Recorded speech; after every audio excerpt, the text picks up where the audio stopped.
Hello and welcome, dear students. Today's lecture is Poverty and Food Insecurity. The objectives of this lecture are: understand the meaning of poverty and challenges for eradicating poverty, relationship between poverty and food insecurity, role of climate change and agricultural development, role of food security in nutrition, and finally, financial and digital inclusions for eradicating poverty. Today, the major challenge faced by the world is poverty and food insecurity. It is a socio-economic problem, and thus the governments and social organizations have to play a role in its eradication. Poverty is a situation where people fail to satisfy their basic needs and when people do not get enough to eat, causing hunger. Besides, in situations like famine, majority of people do not get food and consequently sizable number of people die.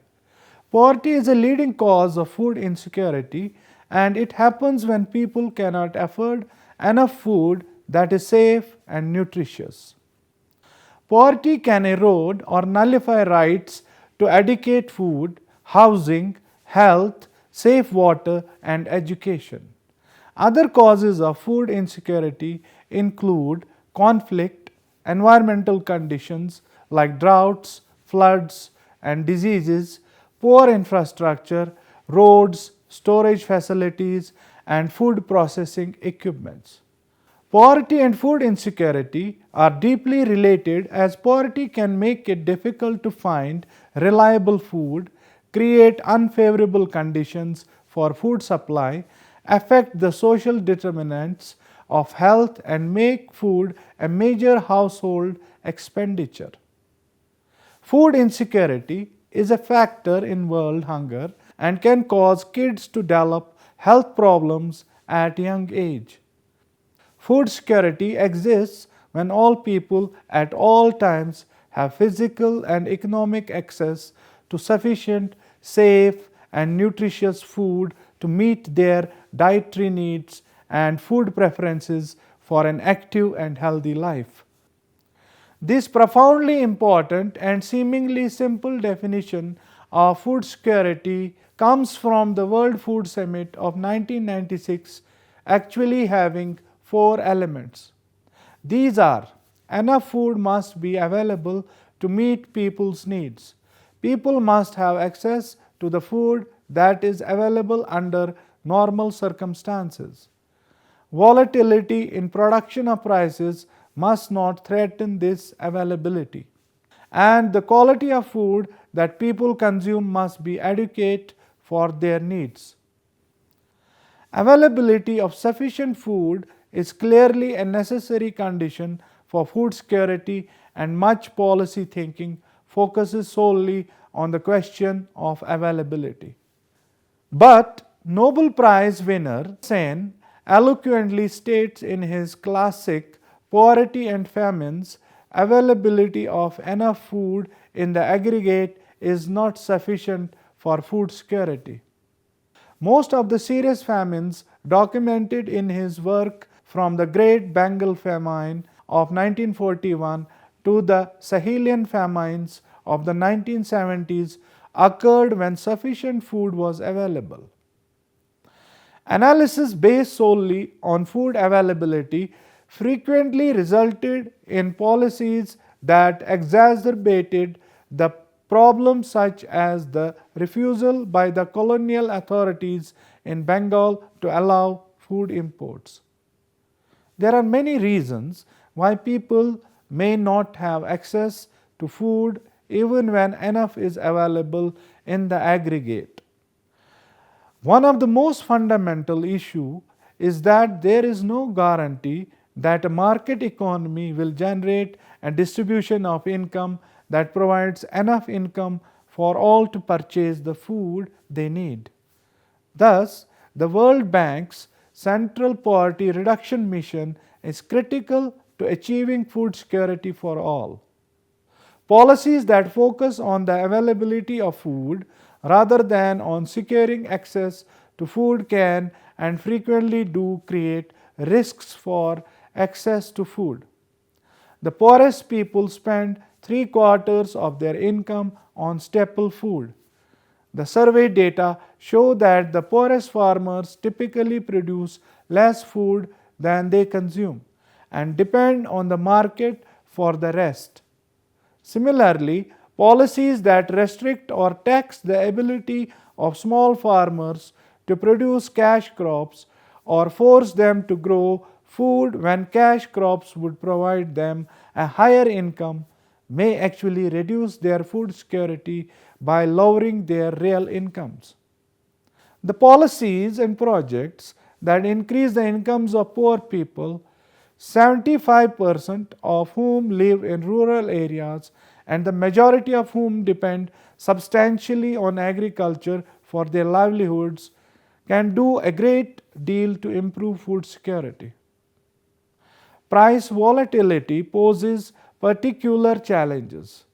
Poor people who are under normal market conditions able to eat enough may be unable to afford the food they need when prices surge. Volatility, particularly food price spikes, pose major policy challenges.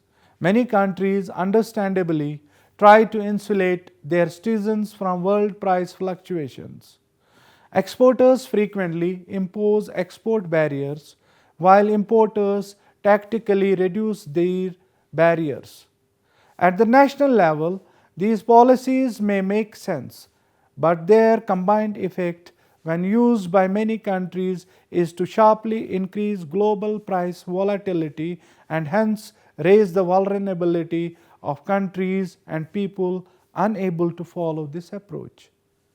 Many attempts have been made to stabilize world prices, and this remains an area of continuing policy interest, but to date, most attempts have failed.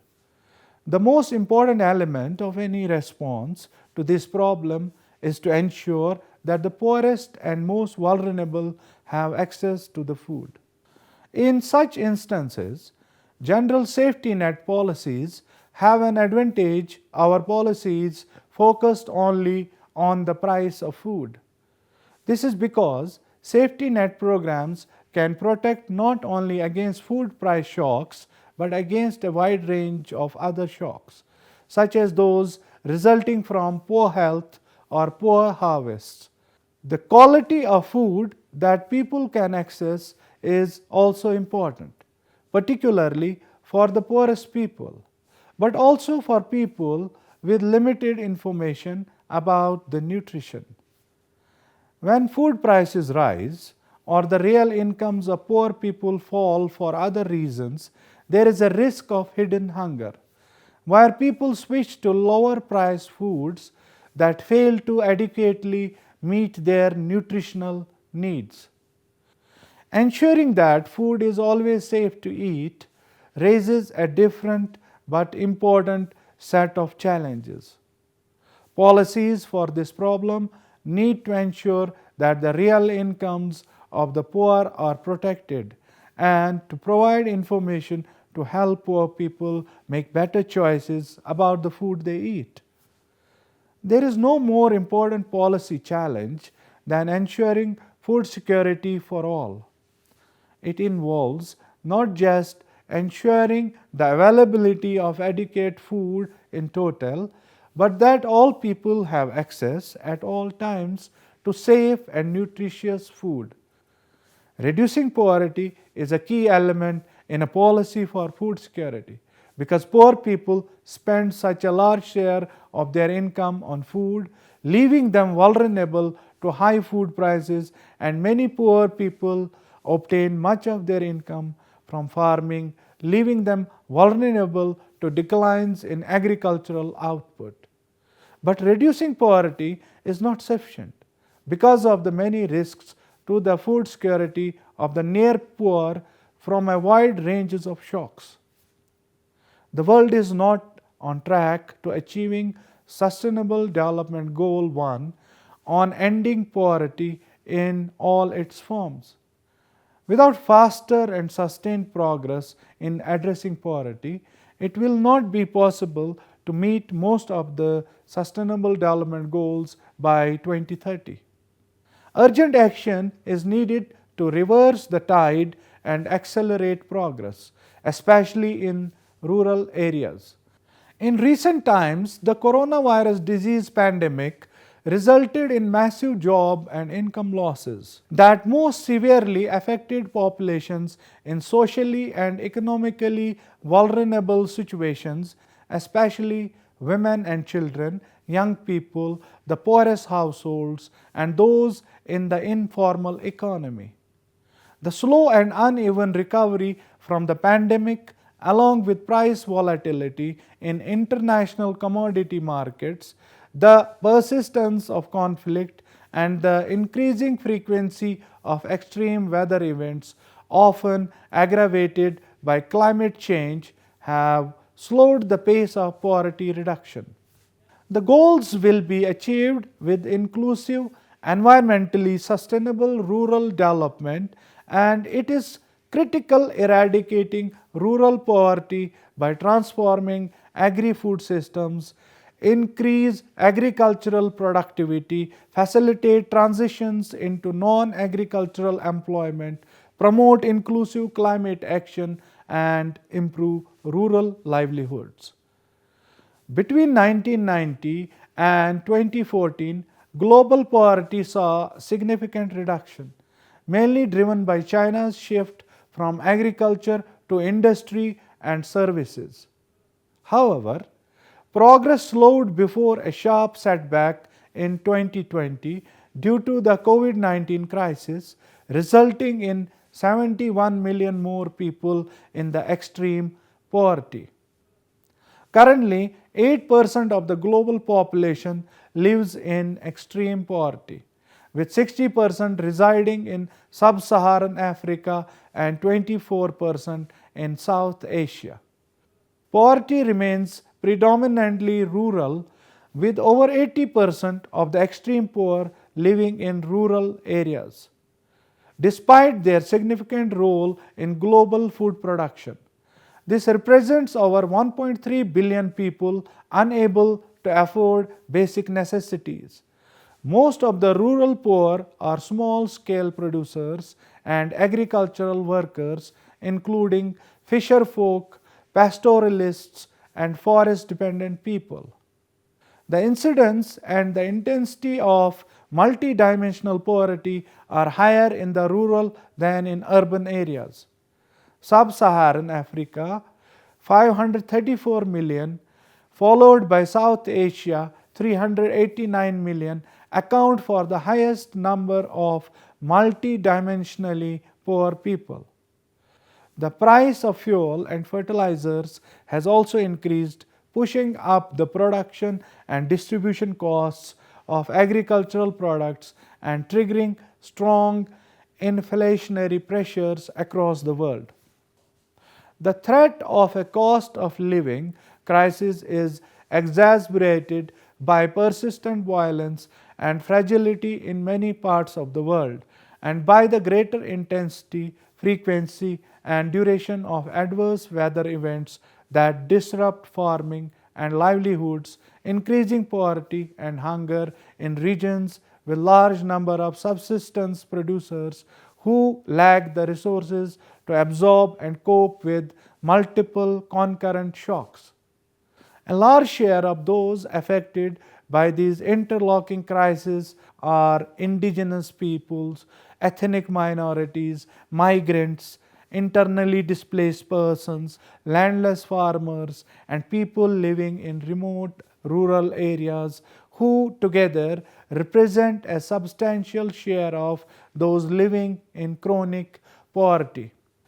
About 70% of the world's rural population live in low-income or lower-middle-income countries, where they comprise approximately two-thirds of the total population.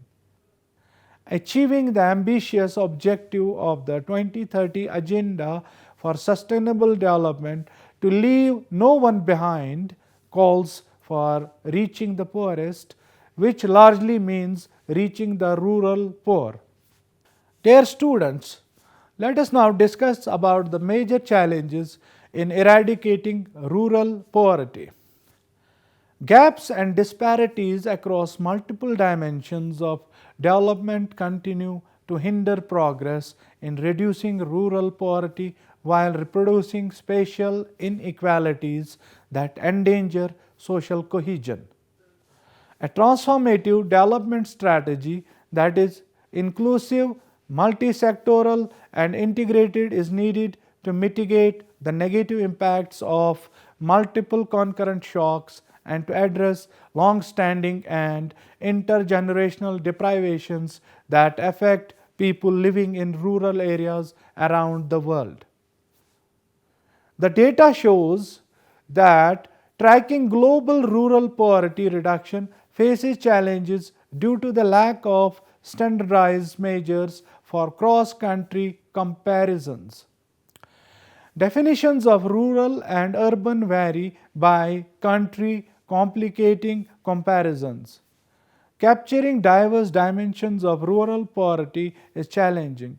Innovations like telephone surveys and remote sensing aid data collection. Machine learning enhances predictive capabilities for poverty and intervention design at local levels. Dear students, let us now talk about the effect of climate change on poverty. Rural areas contain most of the planet's biodiversity, which is currently being depleted and degraded. Climate change hampers agricultural yields, increases prices, and worsens food insecurity in regions where small scale producers lack the resources to adjust easily. If unchecked, the greater intensity, frequency, and duration of adverse weather events will disrupt agriculture and livelihoods. Despite their key role in agri-food systems, small-scale producers receive only 1.7% of global climate financing, and most funding is devoted to climate mitigation rather than adaptation efforts. Their high reliance on climate-sensitive livelihoods renders rural communities particularly vulnerable to the impacts of both sudden and slow onset hazards. The environmental factors, including land degradation, water scarcity, and climatic shocks and stresses, are bound to exacerbate the adverse drivers of migration, further compounding the interlocking vulnerabilities of people living in poverty in rural areas. Now let's talk about agricultural development and rural livelihood. Worldwide, more than 1 in 4 workers are engaged in agriculture, mostly as self-employed and unpaid family workers. Rural populations are twice as likely to be in informal employment. While employment in primary agricultural production has declined for both men and women over the past 2 decades, more than 1.2 billion people are employed in agri-food systems, and 3.8 billion live in households that are linked to livelihoods in agri-food systems. Employment in agri-food systems is particularly high in Africa and Asia, accounting for 62 and 40% of the total employment respectively. Globally, farms smaller than 1 hectare comprise 70% of all farms but operate just 7% of agricultural land. In lower income regions, smaller farms manage a larger share of farmland, which consolidates among larger farms with economic development. Indigenous peoples' land tenure systems often rely on collective rights and customary laws, often unrecognized by national legal systems. Inadequate policies, infrastructure, and capital limit rural populations to low productivity. subsistence farming, mainly serving local markets and disconnected from global supply chains. Now, let us talk about gender equality. Agri-food systems are a more important source of livelihood for women than for men in low and middle income countries. Women face barriers in education, infrastructure, and markets, limiting their access to off farm work and higher incomes. They have less access to land, inputs, finance, and digital technology compared to men. Women owned farms have lower productivity and agricultural wage employment earnings. Pandemic, climate conflict, and economic crisis worsen women's unpaid care burden, leading to increased domestic violence and harmful practices like child marriage. Now, let's talk about indigenous people.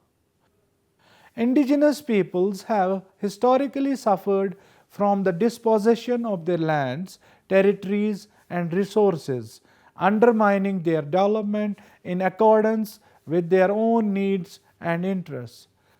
Globally, 74% of indigenous peoples live in rural areas and are dependent on agri-food systems for their livelihoods.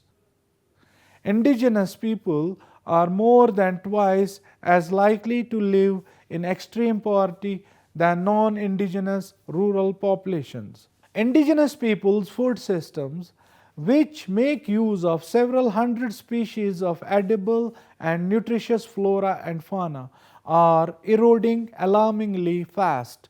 As a result, their diet is increasingly dependent on highly processed foods, a growing public health concern. Indigenous peoples also suffer from higher rates of malnutrition worldwide than do non-indigenous people. Now let's talk about the decent work for eradicating poverty. Rural poverty is strongly associated with employment in agriculture, as small scale producers and wage laborers face stagnant productivity, poorly functioning markets, and low wages. Decent work deficits are particularly high among certain segments of rural populations. Rural women are often concentrated in low skilled informal jobs characterized by low pay, poor working conditions, and limited access to social protection. A similar situation is found among rural youth, who represent a large share of workers in agri-food systems. Of the 160 million child workers globally in 2020, 70% worked in agriculture. Now, let us talk about food security and nutrition. Globally, nearly 1 in 10 people suffer from hunger. More than three-quarters of them live in South Asia and Sub-Saharan Africa, which is home to 55% of the world's total rural population. If current trends continue, almost 600 million people will be chronically undernourished by 2030, far exceeding the Sustainable Development Goal of zero hunger. Affordability constitutes a major barrier to food sufficiency and diet diversity because people living in extreme poverty spend two-thirds of their budgets on food. Soaring food prices hit them hardest. Food price inflation is making nutritious diets ever less affordable to rural consumers. At the same time, rural producers are not reaping the benefits of higher prices at the farm gate. Costlier farming inputs in turn affect agricultural production through a decline in fertilizer use, which threatens to undermine food supply at a time when food access is already at risk. Small scale family farmers are especially vulnerable as they tend to have fewer resources to help them to adapt to price swings in agricultural inputs. In low income and lower middle income countries, food insecurity is higher in rural areas as opposed to urban or peri-urban areas. In high income countries, by contrast, food insecurity is worse in urban compared with rural areas. Now, let us talk about education. In low income countries, only 23 rural residents complete secondary school for every 100 urban residents. Educational inequalities persist for young people and adults. In many countries, adults in rural areas are less literate and have lower access to learning opportunities than urban dwellers. The quality of education in rural schools tend to be lower than in urban settings because of shortage of qualified teachers and relevant learning materials, the use of inappropriate languages of instruction, and a lack of safe and enabling learning environments. Globally, approximately 40% of adults living in extreme poverty have no education, compared with only 9% of the non poor. Low educational attainment is commonly associated with stunting, underweight, and anemic. Now let's talk about health. Health inequalities between rural and urban areas continue to be driven by underperforming health systems in many rural areas and adverse social and environmental determinants of health. Persistent gaps in the availability of health workers in rural and remote areas contribute to an estimated 2 billion people not having access to the health services they need within their communities. Determinants of spatial inequalities in economic development, such as lack of electrification, are also determinants of health. Rural health facilities often report less access to electrification and less reliable electric supply than their urban counterparts, with implications for the delivery of quality health services.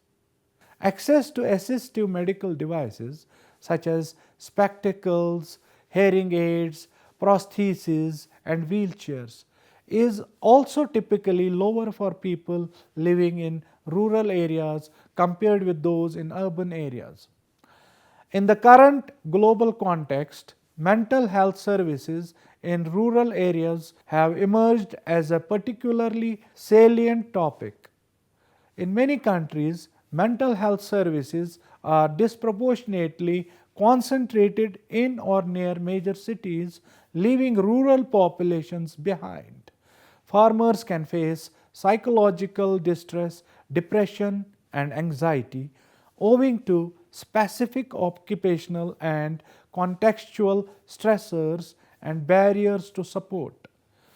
Pesticide self poisonings cause up to one-fifth of all suicides globally and are of particular concern in rural agricultural communities. Banning the sale and use of acutely toxic, highly hazardous pesticides would lead to fewer deaths, including by suicide. Now let's talk about infrastructure. Approximately 8 out of 10 people worldwide who lack access to safe drinking water services live in rural areas, as do 7 out of 10 of those who lack basic sanitation services. Gaps are also pervasive in relation to electricity and transportation. 84% of the 760 million people without connection to a power grid in 2019 lived in rural areas, while in most developing countries, less than 60% of rural residents live within 2 kilometers of all season roads. Substandard housing, inadequate sanitation, and a lack of access to piped or improved drinking water, electricity, and clean cooking fuels are the most common deprivations captured in measurements of multidimensional poverty. In almost all countries with disaggregated data, basic sanitation coverage is higher in urban schools than in rural schools, with implications for school attendance and child health.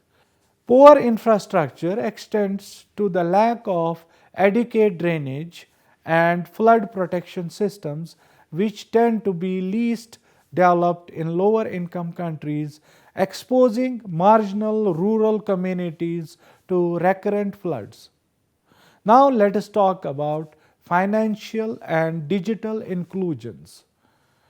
Only 60% of the rural populations in developing countries have an account with a financial institution. In sub-Saharan Africa, 62% of unbanked adults are rural dwellers. Even when people do have an account, usage remains low as financial products and services continue to be designed primarily for the needs of urban customers. Only 1 in 4 users of digital agriculture solutions in sub-Saharan Africa are women. Similarly, only 19% of the world's smallholder population currently has access to some type of agricultural insurance, with the largest gap found in South and Southeast Asia, where 3/4 of uninsured smallholders reside. Despite the promise of digitalization, large gaps persist that most heavily affect rural women, young people, indigenous people, migrants, and other population groups. Globally, nearly twice as many residents in urban areas were using the internet in 2022 compared with residents in rural areas.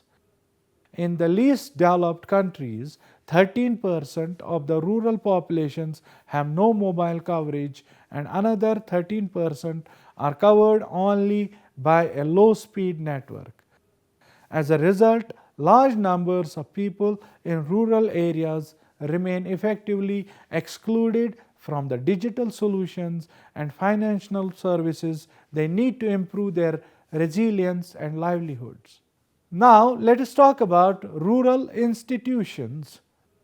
Rural institutions such as producer organizations, cooperatives, self-help and community-based groups can provide essential services, especially to those who belong to poor and isolated communities.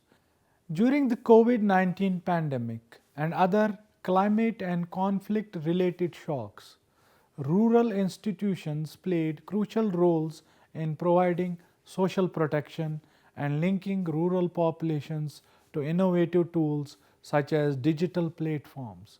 However, in most contexts, rural institutions continue to underserve marginalized farmers, including younger, less educated, and female farmers. This limits their ability to participate in decision making, access services, and take full advantage of economic opportunities. In India, there are various programs initiated to achieve the Sustainable Development Goal of achieving food security and eradicating poverty. These are National Food for Work Program, Swarna Jayanti Gram Swarozgar Yojana, Sampurna Gramin Rozgar Yojana, Rural Housing Indira Awas Yojana, Pradhan Mantri Gramadaya Yojana, Rural Employment Generation Program, Prime Minister's Rozgar Yojana, and Pradhan Mantri Gram Sadak Yojana, and many others. So, dear students, this was all about today's lecture on poverty and food insecurity. Hope you have understood it well. See you again with a new topic. Till then, goodbye and take care.